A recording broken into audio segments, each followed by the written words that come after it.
Welcome to Livable Legacies today. Today, I am very excited to pose this question to you and have you think internally, question yourself. And the question is, what kind of legacy did you inherit? What did you inherit? What are you working with to be able to say, from here henceforth, this is the direction I want to take?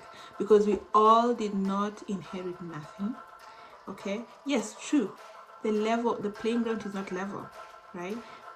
Some inherited, there are some instances where you have pluses, and there are some instances where you have negatives, or your starting point is at a negative or at a deficit.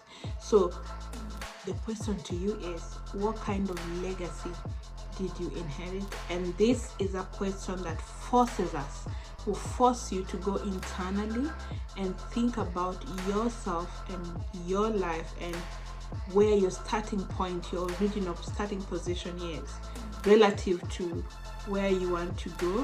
1, 2, it forces us to understand ourselves better. Okay, think deeper, go inward, and reflect on who we are relative to where we want to go.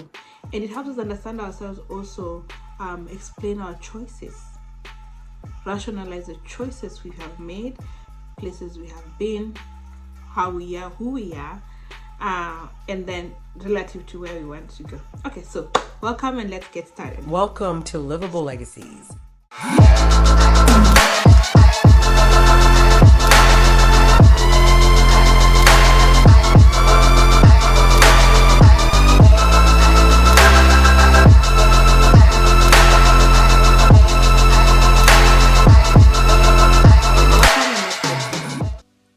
So I have many years of research on women's economic security and impacts and factors that affect women seeking to get into public leadership or leadership roles or take up leadership positions. And I even wrote a dissertation on this.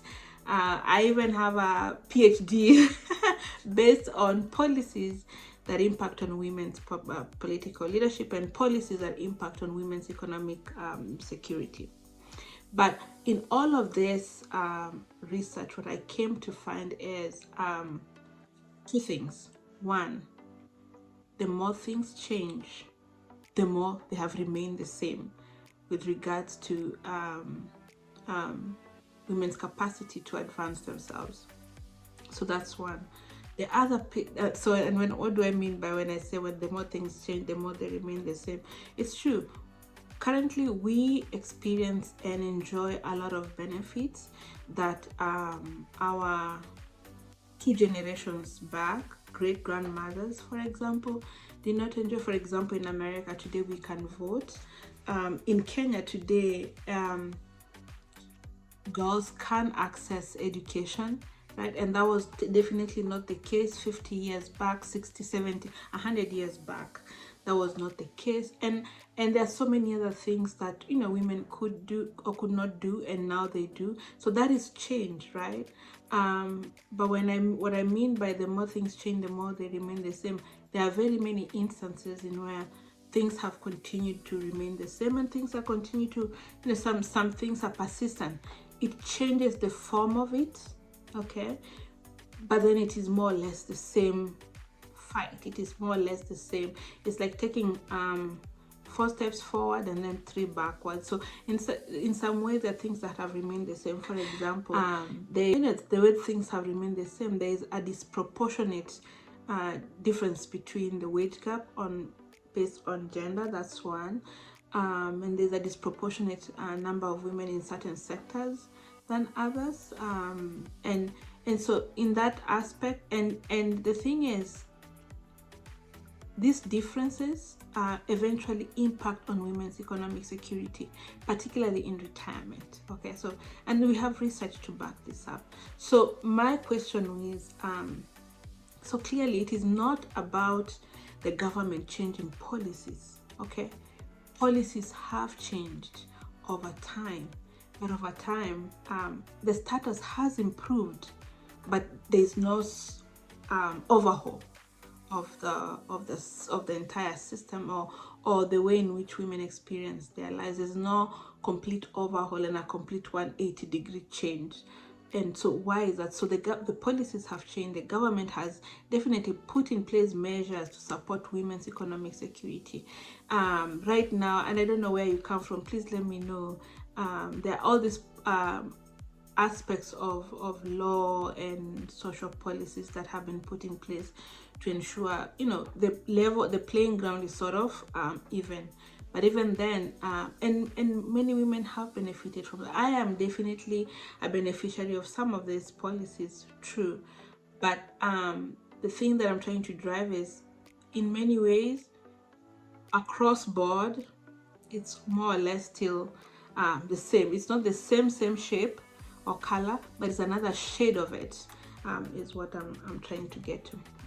And so, how did I change mine? And a friend of mine was saying to me, we haven't met for a while, and we met maybe over 8 years or so. And she said, "Oh, Rose, you have really changed.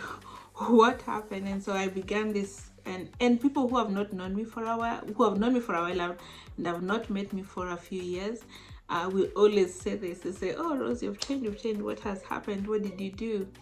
And the first thing I did, and in those moments when I was at my rock bottom, I studied myself, and I accepted where I was, and I owned where I was. I accepted that now I am this person who does not get to enjoy vacations. I am this person who does not. How did I get to the place where I am at right now? Who am I? And it was the moments of self-definition, and the things that helped me seek and find my soul and myself at that basic level was the books I studied. And the books I studied, I read a lot of books when I'm taking my kids for a walk at the park. I would listen to podcasts while I'm pushing them on the seesaw or swing in the park. I would listen to podcasts. As they're reading their books and it's bedtime, I'm also listening to a podcast, or I'm listening to a book. And a lot of these books were more of self-help and self definition. And part of the things that came out of this was, one, who was I when I was, say, a teenager, or when I was a child? How is it that it was so possible for me to determine my future, or for me to determine and get what I want just like that, than it was at that point in my life, which was, and I'll tell you a little story. When I was a teenager, I think I had just done my high school. I had an argument with my dad, and he wouldn't give me money. And so, I figured to myself, why wouldn't I just, go out and get a job? The point is, I need money. I'm not gonna, be sleeping around or anything like that. But the point is, I need money. How am I going to be able to get money for myself? And so I thought, okay, I could work at a supermarket at that time, or I could get a grocery store. I could find a job, as a maid, because I'd just done my high school, and I had a whole year ahead to do nothing, basically waiting to go to college. And so I left the house, and now I remember the anger. I was like, this anger, I'm going to hold on to it. And it was the fire that got me the two positions I was going for. I went out, walked actually. I didn't have money. 30 minutes walk up downtown, and I stopped at every gas station there was across on my way to downtown, asking for a job. And then I went to every supermarket in town, and that time I was in a small town called Kakamega. And then I went back home. Then the following day I woke up again and I came here yesterday, and I was asking for a job. Do you have feedback for me? Oh yes.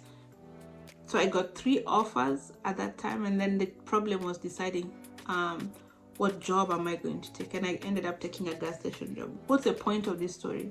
The point of this story is I found myself being able to get things I wanted that quickly at that age than I was doing that now. So what is the reason?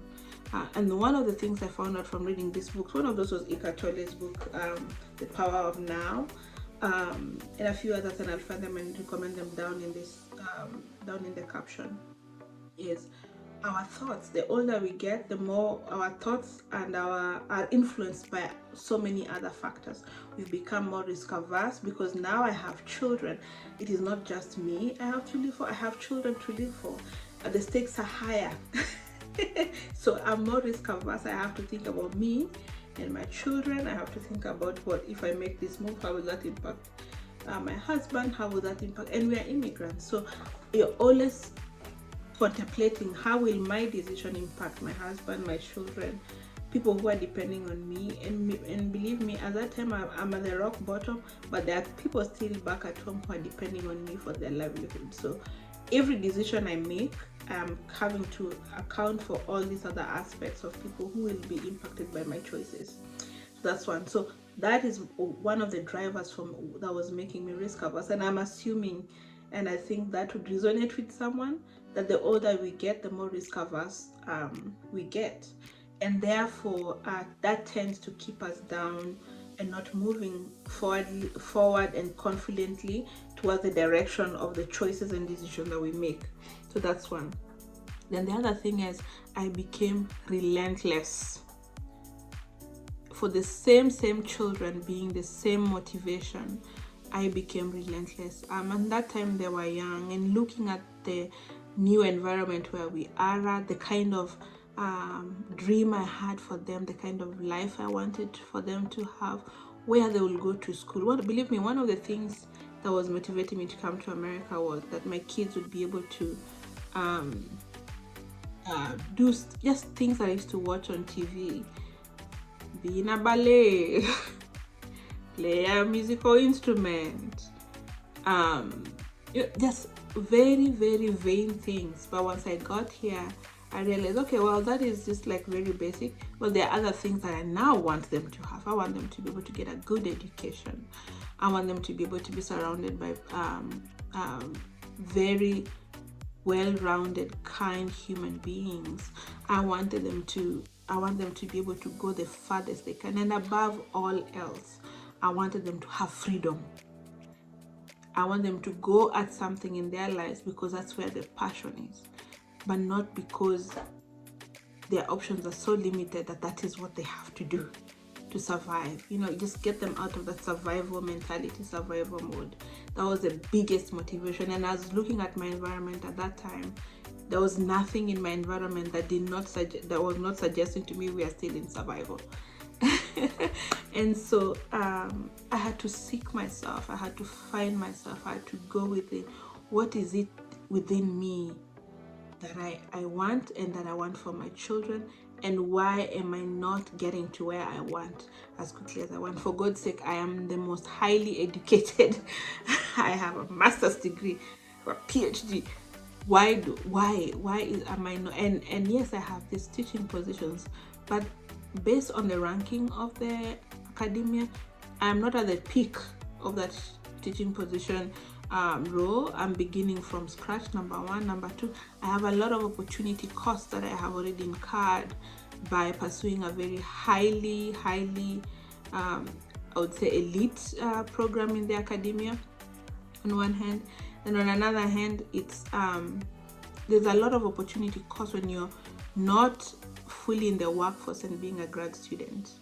And yes, there are other skills I picked up along the way, and there are other consultancy things I would do along the way, but there was a huge opportunity gap and a huge pay gap while being a student. And so the point was, having done this, there should be a much bigger reward or something to compensate for the opportunity cost at that time. And but I was not getting that. So it's like, what is going on? And I'll talk about that even much later in the video. So that's one. And then so I became relentless, and I tried to, and I looked into myself and said, if I at this age, at 14, 15, 17 even, I would want a job, and like just like that I would get it. I would start a business selling groundnuts by the roadside, and I would make 200 sell for 200 shillings to be able to enable my mom have food on the table. You know, it was a hustler mentality kind of, but I mean, if I wanted it, I would just sell groundnuts, or I'll sell kale or something, and would have that on the table. What is it about it now that it's very hard for me to do it? Well, I sat down with my finances and evaluated what I have. So that's the second point. Other piece is financial literacy, right? I had to go deep within to find what are those expenses I'll be having, or I should be having, and I'm not having right now because of circumstances. And I wrote those down and found what deficit it was that I was having, and how much money I needed to be making to be able to account for that deficit. And believe me, for someone who is having a lot of medical bills, because we'd also been in hospital for a while, and I have a lot of consultancies by going back and forth and a lot of travel, I decided, you know what, I need to prove to myself that I can be able to get to this mind space where I can get just a little bit. I cannot get the entire amount of my budget. For example, let's say it was like 2,000 and I was making 500 at that time, and I needed my living expenses would have cost total to about 2,000, and I was making 500 at the time. So I wanted to prove to myself that I can get to a place where if I want something, I can just get it. And so I said to myself I wanted to manifest, I don't know, 800, for example, because 2,000 at that time looked so astronomical and so out of the blue, like I could not even feel it. It was so far removed from my reality at that time. But 800 was achievable. So I set for myself a small achievable goal of 800, for example. And so I eventually got it. And there was proof of concept for me. I'm a researcher that you have to prove a theory and you have to prove a concept. So that proved it to me that if I want it, I can do it. And I got a gig, and it was giving me $1,000, I should say $1,000 or something. And then I got another one, and then I got another one, and then I eventually thought, okay, this proof of concept does work. Okay, so if I do want it, I can have it. I have to be in a certain mind space. I have to be having certain thoughts. I have to be able to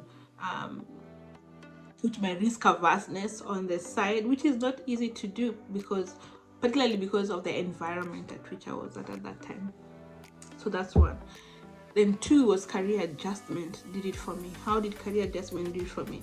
Remember, I'm a very highly educated person, and over the course of time, I have acquired so many skills, from soft skills to tech skills to research skills to people skills, like emotional intelligence.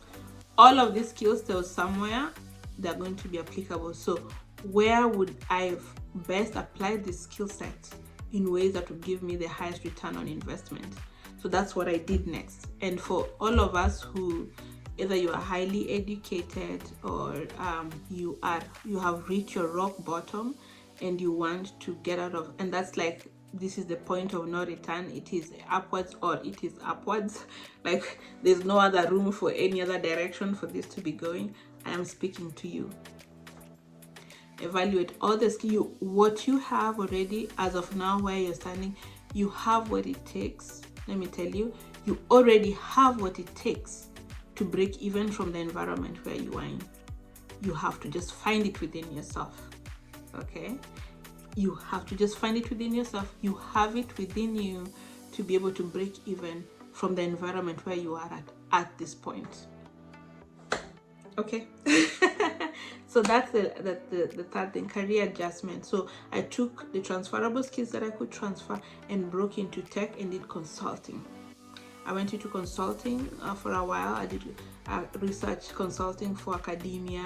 I did research consulting for health industries. I did some for financial sector. So I jumped from sector to sector doing tech and its consulting, or consulting for tech, the tech industry on different domains. which also paid off and then began to get me on that trajectory. So that's the fourth thing is balancing family and work and just life in general. Nowadays people don't talk about work-life balance or balancing family and work. People talk about integration, work-life integration. And at that time, for me to be able to scale, there are things I needed to take priority. There was a time in life where priority was a little kids, and then it got to a point where I needed to prioritize certain things for me to be able to advance. So similar to you, I would say, because life goes in phases, right? Everything cannot be prioritized at the same time. Okay, at any one time something else takes priority. So what's the priority at this time when my kids were like under 5 was a very different priority from when they're like 10 years, or a different priority from when they're like 18. And I'm sure the same is for you. So prioritize what is important. Is it family or is it work?